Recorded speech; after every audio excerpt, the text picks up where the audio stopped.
The Fall and the Silence. The Zarathian Dominion had existed for 40,000 years, spreading across 600 star systems like a disease that never died.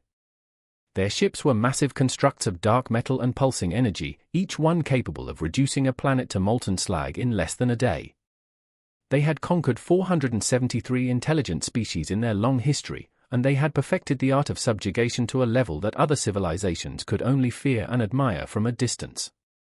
The Zarathians themselves were beings of terrible beauty, standing nearly 3 meters tall with crystalline skin that shifted through colors of deep purple and midnight blue. Their eyes were black as the void between stars, and their voices carried a resonance that could make weaker species fall to their knees in instinctive submission. They believed themselves to be the apex of evolution in the galaxy, chosen by the universe itself to bring order to the chaos of lesser civilizations. When their long-range scanning vessels detected the third planet in a yellow star system, a world the inhabitants called Earth, the Zarathian High Council convened to discuss the newest addition to their empire. The reports showed a species that had barely achieved faster-than-light travel, still divided into primitive nation-states, still fighting among themselves over resources and ideologies. The council debated for exactly 17 minutes before reaching their unanimous decision. Earth would be harvested, its population reduced to manageable numbers, and the survivors would be integrated into the Dominion's labor force. The Zarathian Armada arrived on a Wednesday morning in late autumn. 1,500 warships materialized in Earth's orbit without warning, their sudden appearance causing every detection system on the planet to scream warnings that came far too late. The ships arranged themselves in a perfect geometric pattern above every major population center, blocking out the sun and casting shadows that turned day into night across half the planet. Captain Sarah Chen of the United Earth Defense Force was stationed at a command center in Colorado when the alerts began flooding in. She had been reviewing supply reports, drinking her third cup of coffee, and thinking about calling her daughter who was studying at university in Tokyo. Then the sky disappeared behind a wall of alien metal, and her world changed forever in the span of a single heartbeat. The Zarathian broadcast reached every communication device on Earth simultaneously. Their message was translated into every human language by technology so advanced it seemed like magic. The voice that spoke was calm and cold, carrying the weight of absolute authority that expected no resistance or debate. Inhabitants of the planet Earth, the voice said, you have been selected for integration into the Zarathian Dominion. Your military forces will stand down immediately. Your governments will surrender all authority to our administrators. You have 6 hours to comply with these terms. Resistance will result in the application of corrective measures. This is your only warning. The governments of Earth scrambled to respond.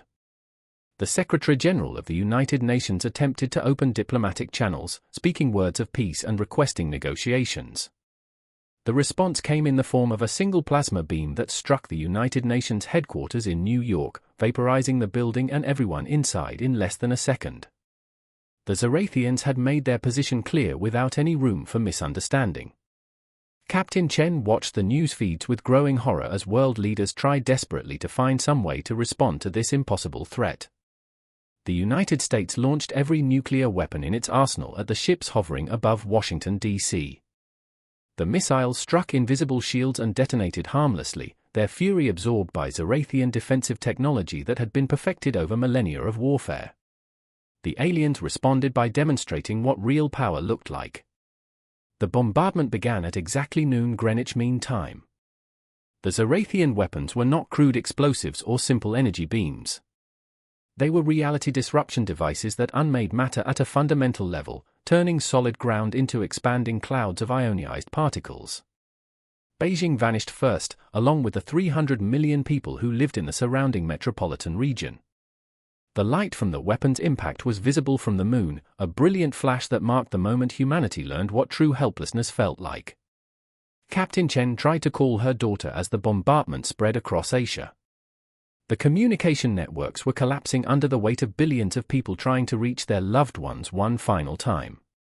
She managed to connect for 15 seconds, long enough to hear her daughter's voice saying, "Mom, I love you," before the signal cut out and Tokyo disappeared in a flash of terrible light that killed 400 million human beings in an instant. The slaughter continued without pause or mercy. Shanghai burned, then Mumbai, then Jakarta, then Bangkok. Each city died in seconds, reduced to craters of glass and ash while the Zarathian ships moved with methodical precision from one target to the next. Europe was next, with London and Paris and Berlin all consumed by the alien weapons. The great cities that had stood for centuries became memories in the span of an afternoon. Captain Chen received emergency orders to evacuate to a classified location as Denver began its own evacuation procedures. She led her team through chaos and panic, watching civilians flee in every direction while the sky above them flickered with distant explosions. The Zarathian ship hovering above the city had not fired yet, but everyone knew it was only a matter of time before their turn came. The Americas died on the second day of the attack. New York was already gone, but now Los Angeles and Mexico City and Sao Paulo joined the list of lost cities. Captain Chen watched from the entrance of a military bunker as the western horizon lit up with the glow of San Francisco's destruction. She had friends in that city, colleagues from the defense force, people she had known for years. Now they were nothing but atoms scattered across the wind. By the end of the third day, 10 billion human beings were dead. Half of Earth's population had been murdered in 72 hours of systematic extermination.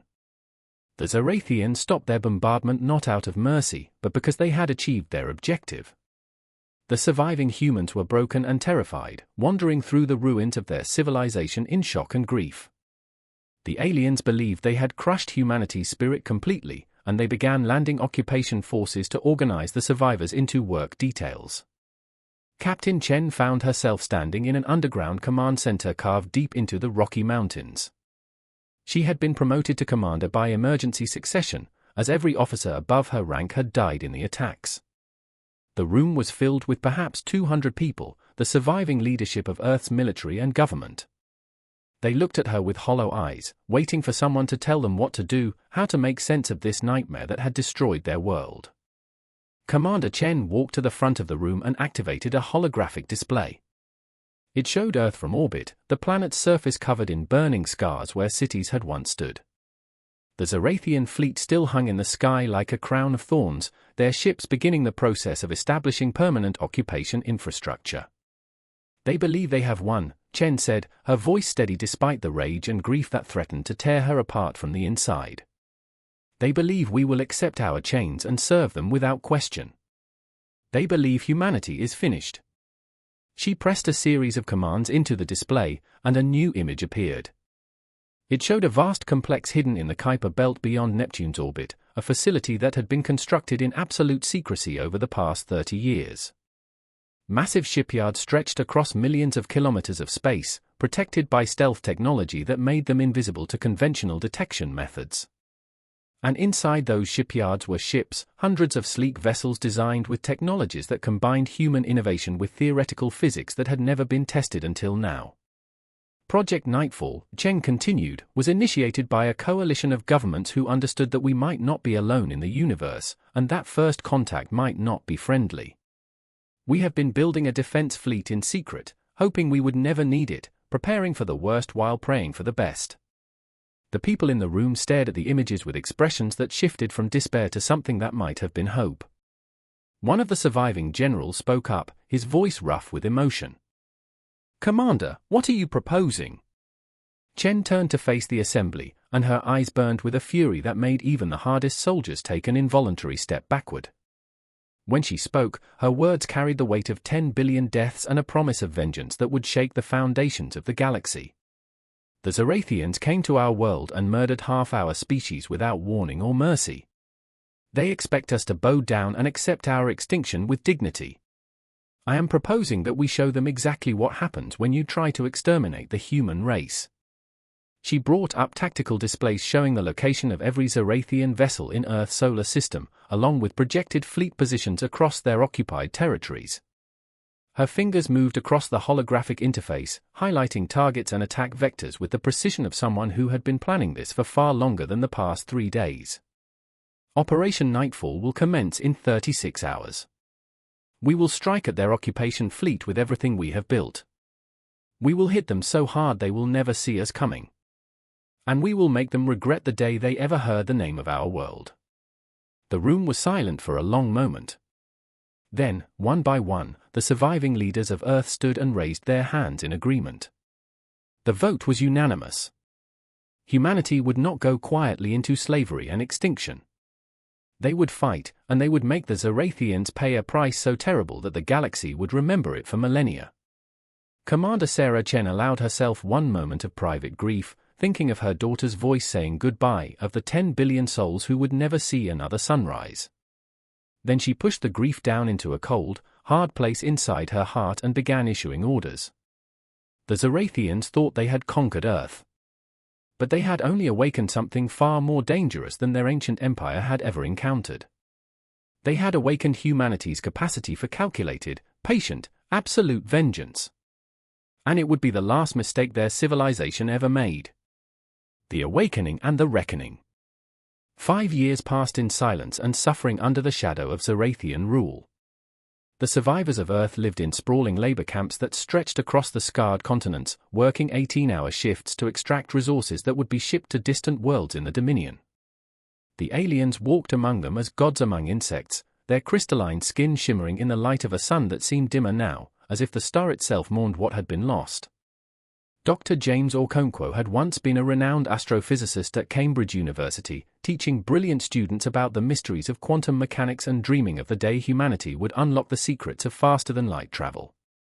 Now he swung a mining tool against rock walls in a facility on the edge of what had once been the Sahara Desert, his hands calloused and bleeding, his body thin from inadequate food and brutal labor. But his mind remained sharp, and in that brilliant mind he was building the instruments of Zorathian destruction. Every night in the cramped barracks where the human workers slept in rows of metal bunks, Dr. Okonkwo gathered a small group of trusted individuals around him. There was Elena Vasquez, an engineer who had designed spacecraft propulsion systems before the invasion. Marcus Webb, a former Special Forces operative who had survived the bombardment of Chicago. Yuki Nakamura, a computer scientist who understood alien programming languages better than the Zorathians suspected any human could. They called themselves a cell of the Phoenix Network, and they were far from alone. The resistance had spread across occupied Earth like roots beneath dead soil, invisible to the Zorathians who believed they had broken humanity's will to fight. Every labor camp had its own cell, every mining facility its own network of quiet rebels who communicated through coded messages hidden in work reports and supply requisitions. The aliens monitored human communications constantly, but they were looking for obvious signs of rebellion, never suspecting that humans could be patient enough to wait years for the right moment to strike.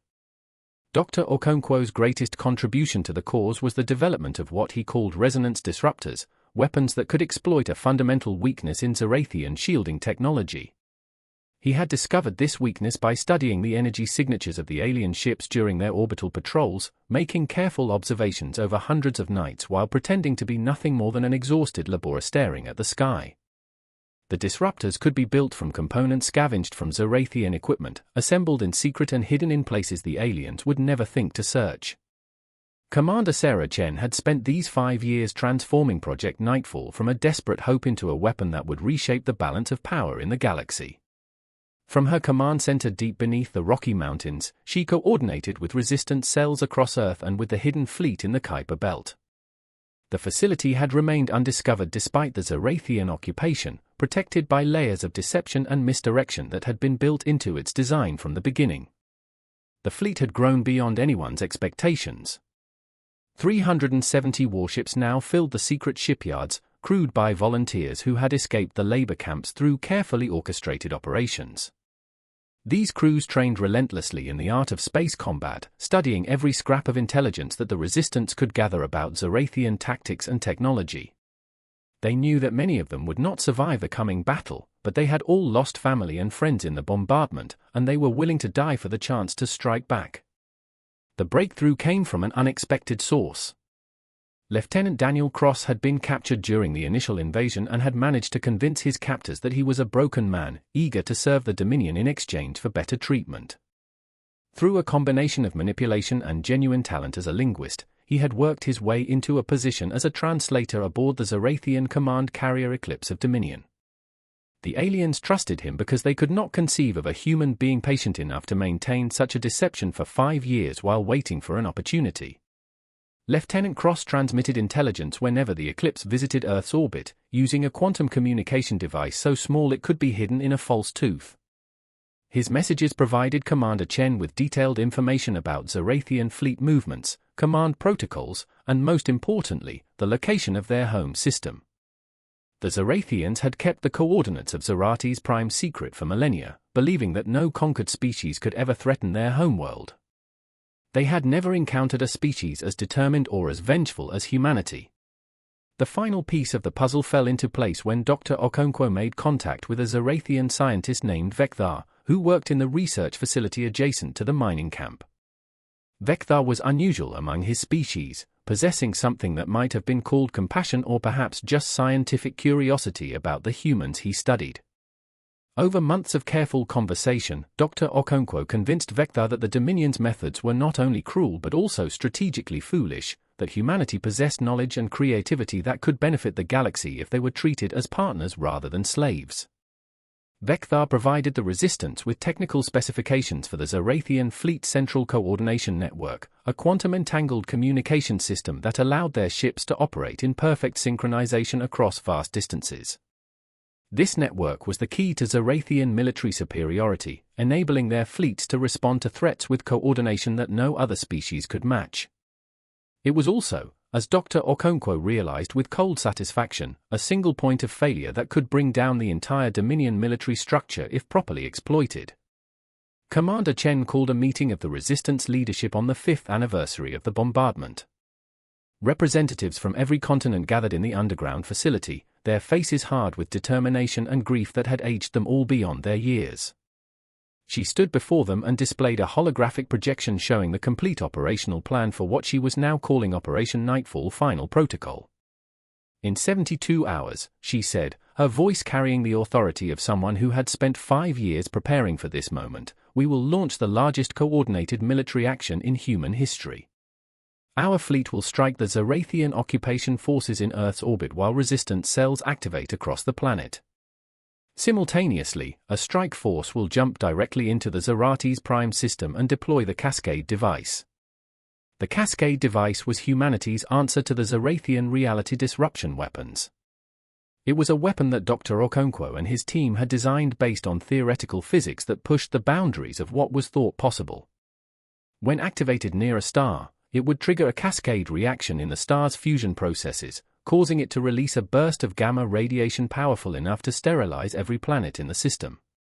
It was a weapon of extinction, designed to ensure that if humanity fell, they would take their enemies with them into the dark.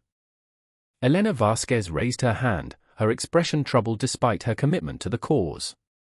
Commander, the Cascade device will kill billions of Zarathian civilians. Are we truly prepared to do this? Chen's expression did not change, but something cold and terrible flickered in her eyes.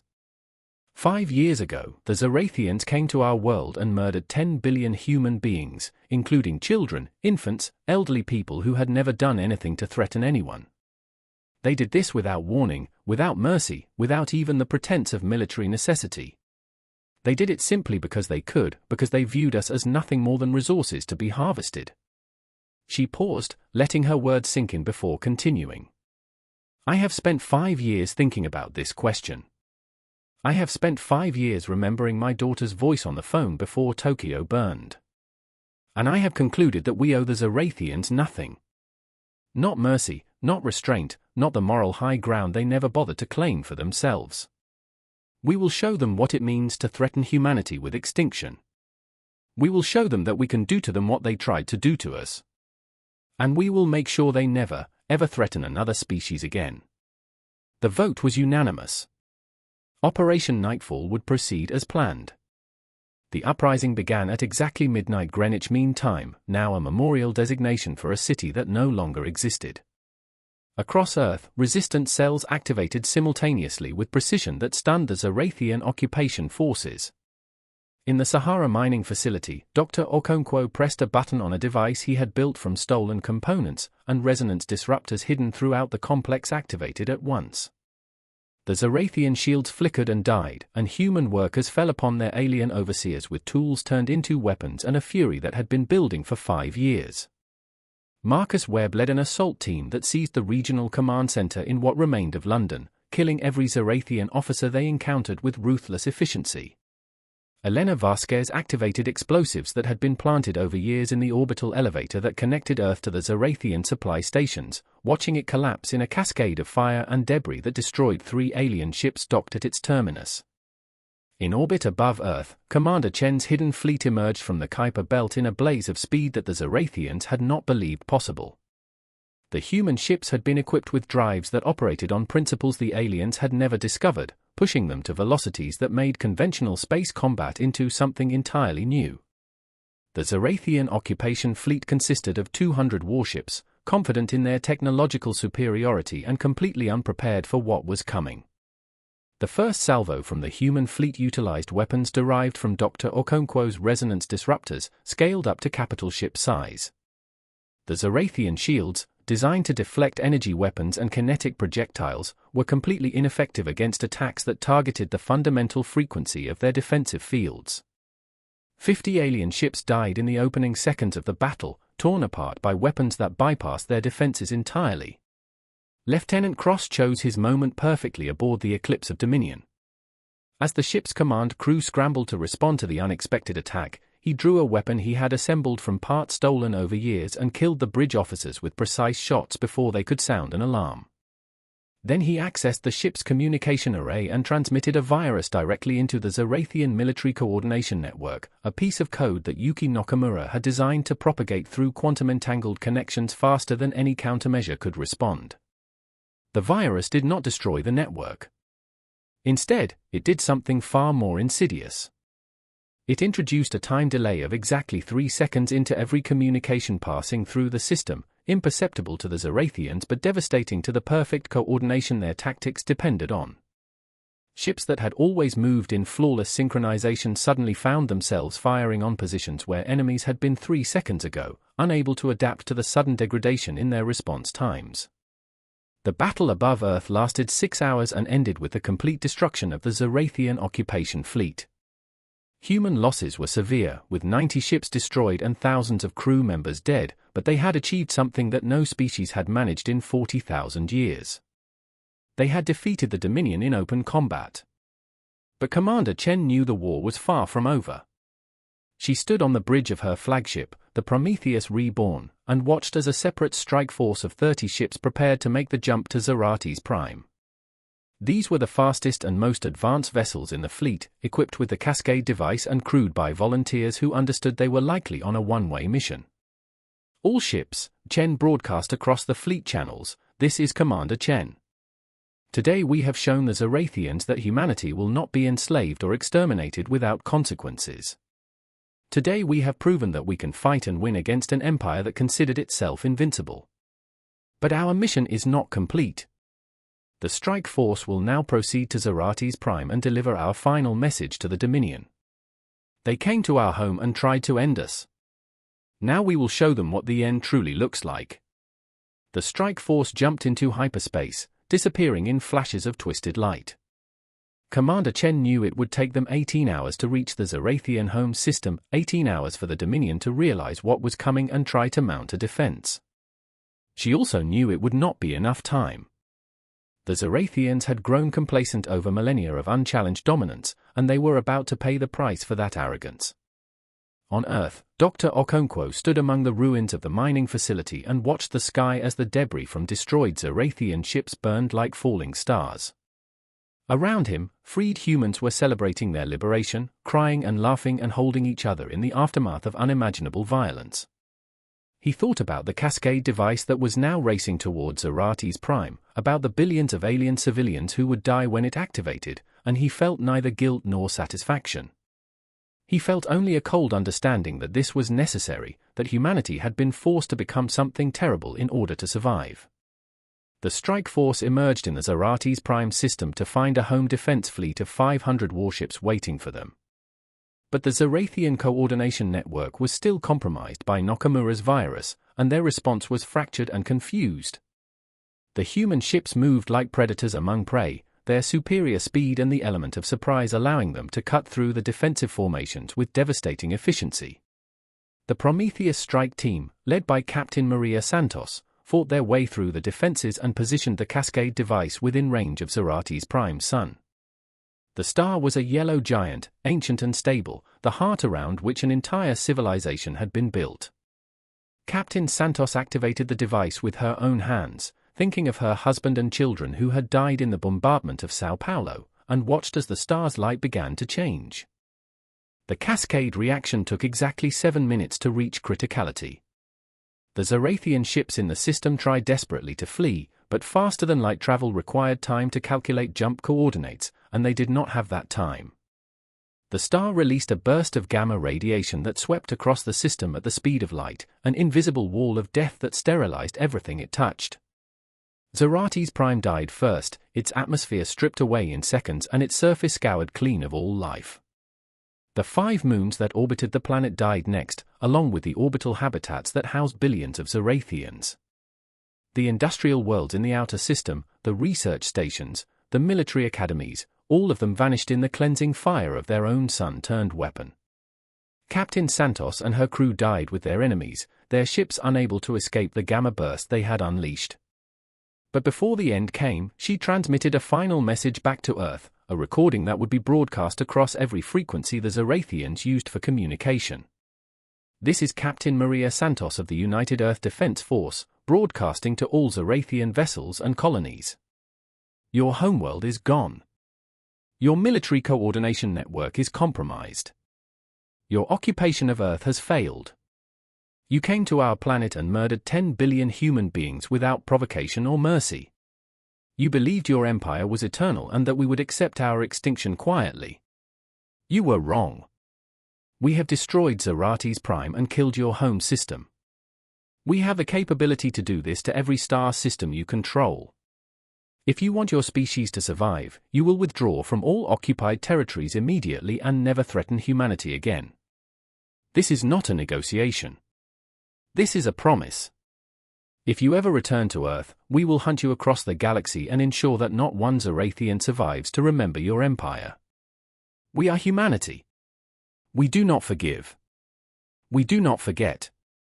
And we will never, ever submit. The message reached the surviving Zerathian fleet scattered across their 600 systems and caused something the Dominion had never experienced in 40,000 years. Panic. Fear. The understanding that they had awakened an enemy that would not stop until the Zerathians were extinct or broken forever. Commander Chen received confirmation of Zeratis Prime's destruction while standing in the command center beneath the Rocky Mountains. Around her, the surviving leadership of Earth watched the tactical displays showing Zerathian ships retreating from occupied systems across the galaxy, their coordination shattered and their will to fight broken by the loss of their homeworld. She thought about her daughter, about the 10 billion dead who would never see this moment of victory. She thought about the billions of Zerathians who had just died, civilians who perhaps had never agreed with their empire's policies but who had paid the price anyway. And she felt a weight settle onto her shoulders that she knew would never lift. Broadcast this message across all channels, she said quietly. To all species in the galaxy, this is Commander Sarah Chen of Earth. The Zerathian Dominion came to our world and attempted to exterminate us. We have responded by destroying their homeworld and breaking their military power. Let this be a lesson to any civilization that considers humanity to be weak or easily conquered. We are capable of peace and cooperation, but we are also capable of absolute destruction when threatened with extinction. Approach us with respect and friendship, and we will do the same. Approach us with weapons and threats, and you will share the fate of the Zerathians. Humanity has entered the galactic community, and we will never be victims again. In the years that followed, the Zerathian Dominion collapsed into civil war and fragmentation, their empire broken beyond repair.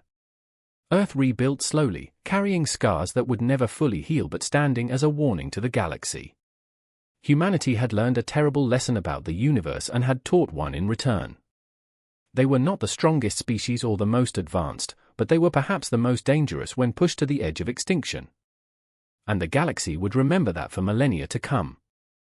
Dr. Okonkwo stood on the surface of Earth 5 years after Operation Nightfall, looking up at a sky that was clear of alien ships for the first time in a decade. Beside him, children played in a reconstructed park, too young to remember the bombardment but growing up in a world shaped by its consequences. He thought about the price humanity had paid and the price they had forced their enemies to pay, and he wondered if there would ever be a time when the human race could look at the stars without remembering what had been done in their name. But he also knew that those children would grow up free, and that was worth any price. Humanity had survived. And in surviving, they had become something the galaxy would never underestimate again.